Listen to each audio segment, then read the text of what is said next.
All right, we are thrilled to have back our mortgage expert, Tucker Maxwell, back with us with 6 years of experience at Guild Mortgage. Tucker stands head and shoulders in the top 1% of originators nationwide. His expertise lies in providing loans tailored for both real estate and real estate investors. Today, Tucker's going to be talking with us specifically towards investors. And we're talking about, I'm sorry, that's incorrect. It looks like your topic is new home loan options for buyers. Is that right? New That's home right. loan options. All right. So I did hear, before we get into your topic, I did hear a couple of things that have changed recently. One is they raised the loan amount for certain loans.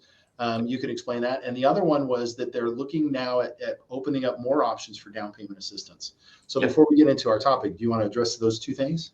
Yeah, no, those are great. So first, the conventional loan limit, it was currently for 2023, 726 was kind of the rough number that borrowers could, borrow, take a loan for with conventional financing, meaning 3 to 5% down, low down payment options. And that was across the board. And every county sets that loan limit. And so towards the end of the year, they start ramping up for the following year. And with cost of living adjustments, pricing increases, things like that, they adjust that maximum loan amount that we can borrow on a conventional basis. So that has been increased to 750,000.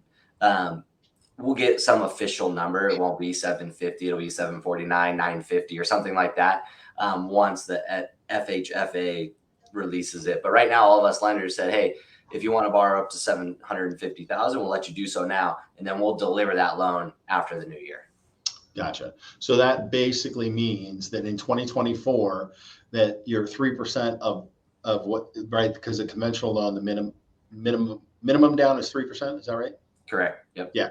So it just means that the rest up to how much? 50,000. 750. All right. Yep. So, and that's for King County. King, Pearson, Snohomish, those three all kind of follow the same pattern. We will have a high balance loan limit as well, which we're unique. We are considered a high priced area. There's a few counties around the country where they realize that the home prices well exceed 750, and so we need to increase that. So this year, the conventional high balance loan limit in King, Pearson, Snohomish County was 977,000 and some change. That will probably go up as well. We could potentially be borrowing up to $1 million with conventional financing in 2024. Okay, very good. All right, so there's that. What about the down payment assistance one? Yeah, so there's been a lot of movement in down payment assistance programs, specifically Washington State Housing that offers down payment assistance for the Eastside, the state program. One thing they did was they took away their minimum credit score requirement. So that's huge. It used to be 620, and it was a steadfast rule. If you were 619, you didn't qualify. Now they've removed that, and they said, we're not going to have a set in stone credit score minimum. We're going to follow what we call in the industry DU results or LP results, which is essentially a computer program that we run applications through that determine the risk level.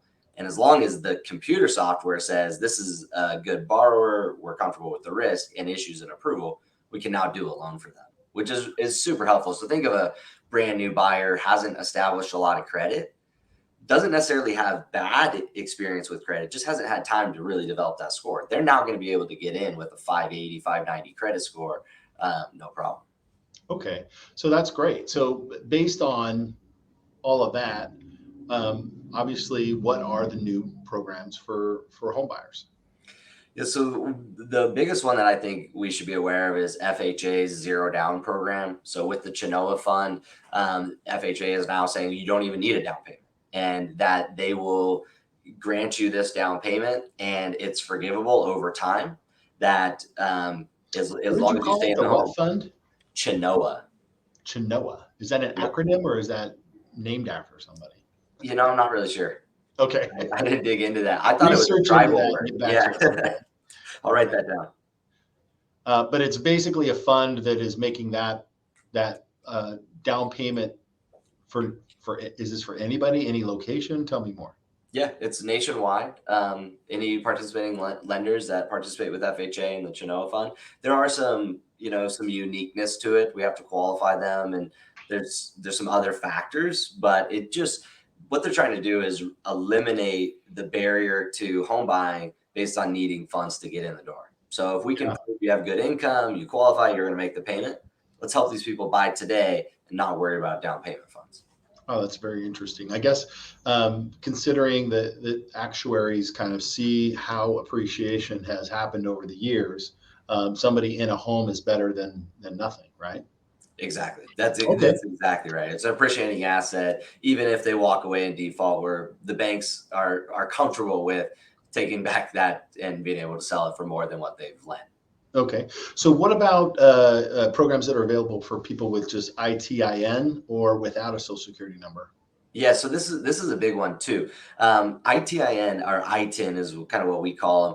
Those are for folks that don't have a social security number. So they get a tax identification number so that they can work and the government can collect taxes on them. And so it gives them the permission to work, but they don't quite have a social security number. So over the last couple of years, we've worked really hard to develop programs for these people because they're hardworking. They typically have down payment funds, which is really unique. They just don't have that social security number that has always been prohibited to do loans for. And so they're not necessarily brand new, but there's just a lot more talk about them. And a lot of our lenders, Guild Mortgage, all of our broker solutions are now offering those loans.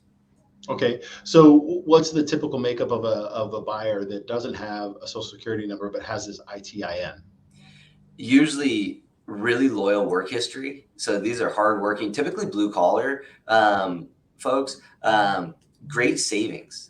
A little bit skeptical of banks just from where they've come from. They're a little skeptical of banking institutions. So we tend to run into some cash, but they're usually well saved, save way beyond what I see people with social security numbers that have higher paying jobs. So they're very financially astute people. They just don't have the social security number, which is kind of the ticket to the dance in a lot of situations. And so we basically can get around that by using their tax identification number because we still have a way to track them.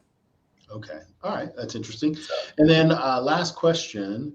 There's this product out there called a reverse mortgage that a lot of folks have used in a certain situation where they want to tap into the equity of the house and end up not having a mortgage.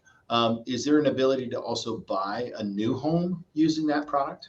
Absolutely. And this is massive in our market. We have a lot of people, seniors over the age of 62. That's kind of the minimum age to be eligible for a reverse mortgage that are sitting on, 4,000 square foot homes, very low mortgage, if not paid off in full, and would love to downsize. But traditionally, we've always had to qualify them off of their ability to earn income, and they don't earn income. They're retired, they have assets. And so what a lot of these folks don't know is we can convert the equity that they have in their current home into a reverse mortgage purchase, allowing them to downsize and get into a home that's better suited for them, helping with our inventory issues. And so there's a lot of negative connotation around reverse mortgages, and really they're awesome. They don't require a mortgage payment, which is cool. So if they have health issues or something like that, they can just choose not to make a mortgage payment if they need to. And so it's just another option for aging people to help them age in place and maybe make some transitions and get out of those homes that they don't necessarily need anymore. Yeah, no, I love that. And I know there's been other discussions in the past where people are like, I just, obviously I don't want to be in a situation where I can't afford it and then I'm going to lose the house. And so there's a lot of questions around the reverse mortgage product. How do people get a hold of you if they have any questions about any of these programs? Yeah, so the easiest way is to call me, 425-757-9202, or Tucker Maxwell. I'm on all the platforms, or guildmortgage.com/Tucker Maxwell. All right. So talk to me about your Halloween plans that you got coming up this weekend, or you got anything big planned? I didn't get the invite to the party, so I don't know. Yeah, I'm going to Dubtown Brewing Company in Renton. They're doing a costume gathering this Saturday. So it's a costume contest with the winner being announced at 9 p.m. So if anybody's interested in that. What are you going to be? I am going as a skeleton. Skeleton. Okay. Yeah. So went the easy route with the skeleton onesie this year. Yeah, I was walking around the costume place. I hadn't really decided yet what I wanted to be. So I don't really get into it, and then it's the Halloween, and then it's like, oh, everybody else is doing it, and now you're lame, Dan. You got a lame cowboy hat on, oh, Right. something like that. So Exactly. I was I Ted should just. Lasso last year. Oh, Ted Lasso. Yeah, that's good. That was a good one. That's very good. All right, cool. Well, for our listeners out there, there are a couple of events going on. It looks like October 28th. This is going to be at West Queen Anne Playfield in Seattle, and they're doing a zombie dance. And it looks like it starts at 3 p.m. So you may want to go check that out. That'll probably be pretty cool. That sounds fun. Yeah, they're doing Michael Jackson's Thriller. So Ooh. that's cool. Halloween costume concert October 27th through the 28th at Pioneer Square, and that's a multi-genre musical experience, 20 acts per day, and it also looks like it's going to be at the WAMU Theater. So that's this weekend. October 29th is the Pirate Run in Redmond. That'd be kind of cool. So I am doing that.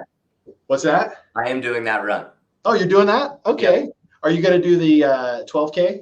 I'm doing the 12K. Yep. Are you dressing up like a pirate or what? No, I think I might just throw on the skeleton onesie after the race. Okay, and then head over to the brewery and boom. Yeah. Do you think skeletons are appropriate with pirates? Yeah, right. Because in the first episode, right, they're all have skeletons. So that's what I thought. Just put a pirate hat on. There you go. With the skeleton costume.